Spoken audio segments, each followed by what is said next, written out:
Welcome to Democracy Now!, democracynow.org, the War and Peace Report. I'm Amy Goodman. We're broadcasting from COP22 in Marrakesh, Morocco. A member of Donald Trump's transition team, Kansas Secretary of State Chris Kobach, says the team is moving ahead with plans to build a wall across the entire length of the U.S.-Mexico border and to reinstate a registry for immigrants from majority Muslim countries.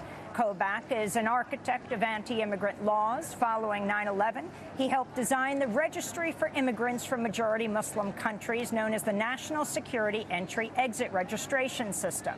The system was dropped in 2011 after years of criticism from civil rights groups.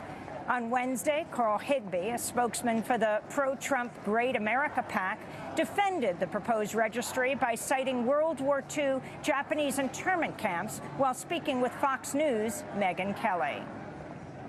We did it during World War II with Japanese, which, you know, call it what you will, maybe wrong. You're not proposing we go back to the days of internment camps, I hope. No. I'm not proposing that at all, Megyn. But what I am saying is that we need to protect America. I mean, that's the kind of stuff that gets people scared, Carl. Right. But I'm just saying there is precedent for it, and I'm not saying I agree with it, but in this case, I absolutely believe that a regional You can't be citing Japanese internment camps as precedent for anything the president-elect is going to do. Look, the president needs to protect America first, and if that means having people that are not protected under our Constitution have some sort of registry so we can understand, until we can identify the true threat and where it's coming from, I support it.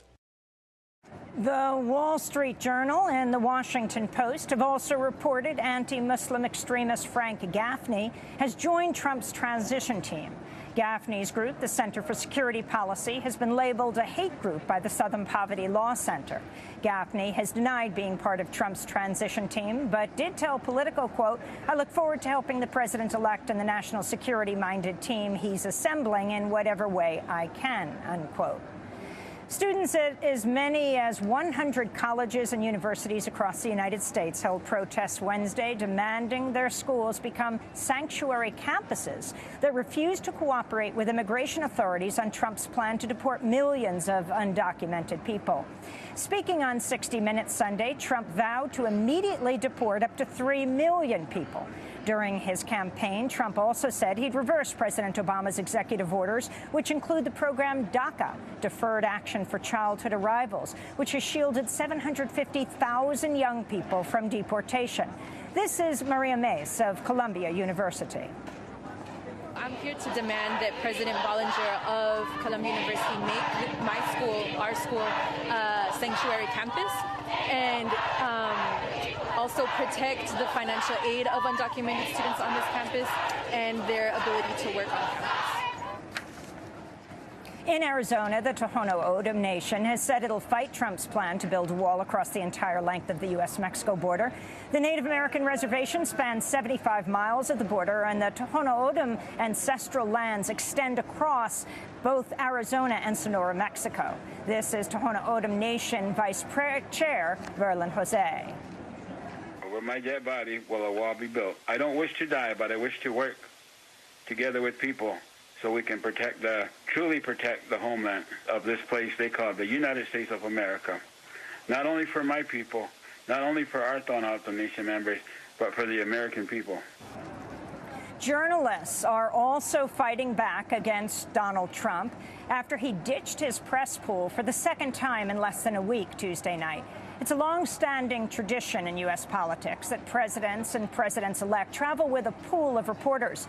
In response, 15 journalism groups, from the National Press Club to the Society of Professional Journalists, wrote an open letter to Trump saying, quote, "The role of the press pool is critically important to our country. This isn't about access for the press itself. It's about access for Americans in diverse communities across the country," they wrote.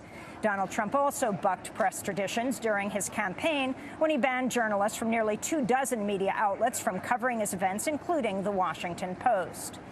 The leaders of the Black Lives Matter network have issued their first statement on Trump's election. In the statement, they called Trump a white supremacist and said, quote, "Today, like every day before it, we demand reparations, economic justice, a commitment to black futures, and an end to the war on black people in the United States and around the world. The work will be harder, but the work is the same," they wrote.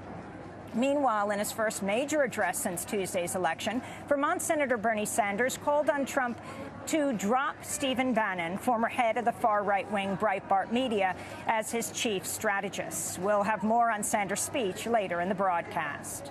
Here at the 22nd Annual UN Climate Change Summit, known as the Conference of the Parties, or COP22, China's vice foreign minister has refuted Donald Trump's claim that global warming is a Chinese hoax. Instead, Liu Zhimin said, quote, "If you look at the history of climate change negotiations, actually, it was initiated by the IPCC. That's the Intergovernmental Panel on Climate Change, with the support of the Republicans during the Reagan and senior Bush administration during the late 80s, unquote.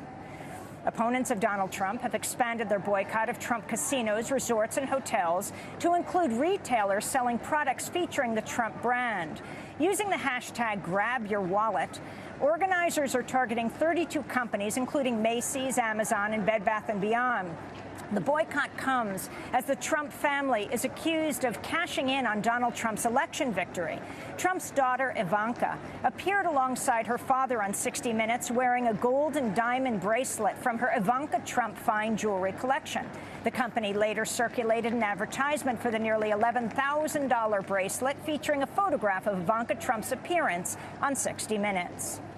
Facebook is coming under fire from critics who say the social media giant helped swing the election for Donald Trump by failing to crack down on an epidemic of fake news articles targeting Hillary Clinton.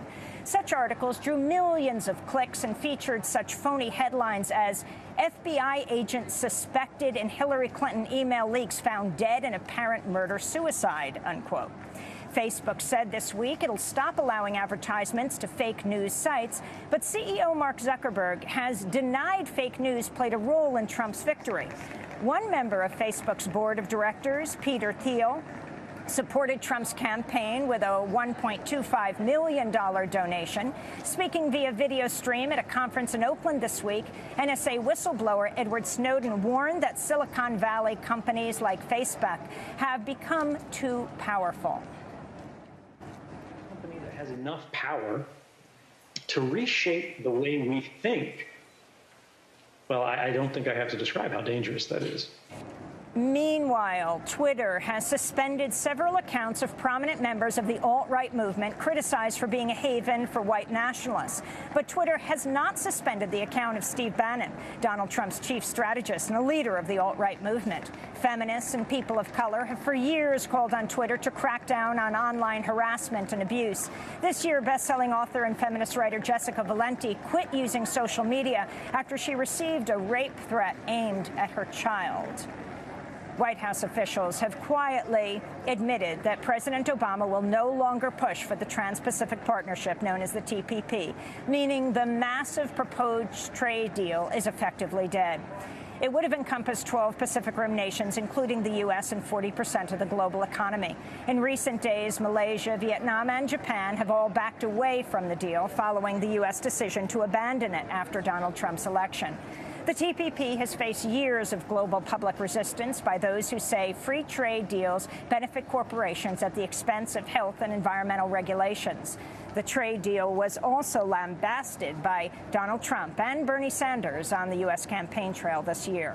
Lori Wallach, director of Public Citizens Trade Watch program, said, quote, "The unremitting push by the Obama administration for the TPP right through this election helped to elect Donald Trump.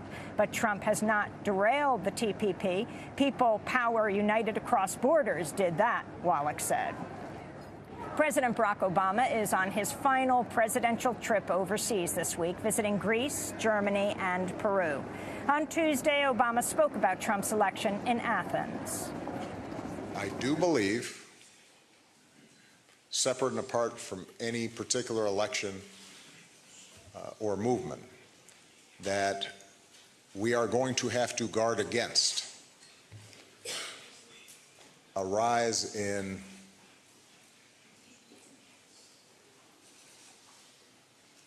a crude sort of nationalism or ethnic identity or tribalism that is built around an us and a them. Meanwhile, The Guardian is reporting that President Obama will not tighten rules governing the U.S. drone assassination program before Donald Trump's inauguration. The decision will leave Trump with the world's most lethal program of targeted killings. The Obama administration said this year that between 64 and 116 civilians have been killed in drone attacks since Obama took office. However, monitoring groups estimate the death toll from drone-related killings is as much as 10 times higher than that estimate. In Syria, activists say the government's renewed bombing campaign against eastern Aleppo has killed at least 32 people and has destroyed a children's hospital, a blood bank, and multiple ambulances over the last 2 days. This comes after Syrian or Russian bombing destroyed 4 other hospitals across Syria since Sunday. Russia has pulled out of the International Criminal Court only 1 day after the court called the Russian annexation of Crimea an occupation in a report. Philippines President Rodrigo Duterte said Wednesday he might also withdraw from the court. The United States is not a member of the International Criminal Court, although U.S. officials are currently facing the possibility of being prosecuted by the court for war crimes in Afghanistan. Kenya announced it's delaying the closure of the world's largest refugee camp for 6 months following widespread international pressure. As many as 300,000 Somali refugees live in the Dadaab camp, and its closure could force them back into war-torn Somalia. Back in the United States, the Federal Bureau of Prisons has extended one of its contracts with the for-profit prison company CoreCivic, formerly known as Corrections Corporation of America, or CCA. This comes despite the fact the Justice Department announced in August the Bureau would phase out its contracts with for-profit private prison companies after finding higher rates of violence, abuse, and neglect in these facilities. In Minnesota, police officer Geronimo Yanez has been charged with second-degree manslaughter for the killing of African-American Philando Castile during a traffic stop. Castile's death was live-streamed on Facebook by his girlfriend, Diamond Lavish Reynolds, in an extraordinary video in which she narrated the aftermath of the shooting while she was still in the car, with a police officer pointing a gun at her and her 4-year-old daughter as her boyfriend lay dying next to her. Yanez has also been charged with felony charges of endangering the safety of Reynolds and her daughter. It's the first time in at least 30 years that a police officer in Minnesota has faced charges for killing someone while on duty, and comes after nationwide demonstrations protesting Castile's killing. And President Obama has awarded Blackfeet Nation tribal leader Eloise Cobell the Presidential Medal of Freedom. She was the lead plaintiff in a landmark 1996 lawsuit claiming the U.S. Department of Interior had misspent, lost, or stolen hundreds of billions of dollars meant for Native American land trust account holders dating back to the 1880s. After a nearly 15-year legal battle, the U.S. government settled for $3.4 billion, the largest government class action settlement in U.S. history. This is Eloise Cobell speaking on Democracy Now! Back in 2008. In our communities, in our Indian communities, people are living in dire poverty. People that have oil wells pumping in their backyards are not receiving their money. And they don't have homes. They can't send their children to school. And it's a very sad condition. It doesn't take you very long to drive through an Indian community and see all these wonderful resources, but seeing our communities living in dire poverty. And then after you find out, and what we found out through this lawsuit, is the fact that, well, the government was just using our money to reduce the national debt. That was Eloise Cobell, who died in 2011. Other recipients of the Presidential Medal of Freedom Award this year include artist Maya Lin, actor and environmentalist Robert Redford, singer and songwriter Bruce Springsteen, and basketball legends Michael Jordan and Kareem Abdul-Jabbar. And those are some of the headlines. This is Democracy Now!, democracynow.org, The War and Peace Report. I'm Amy Goodman. We are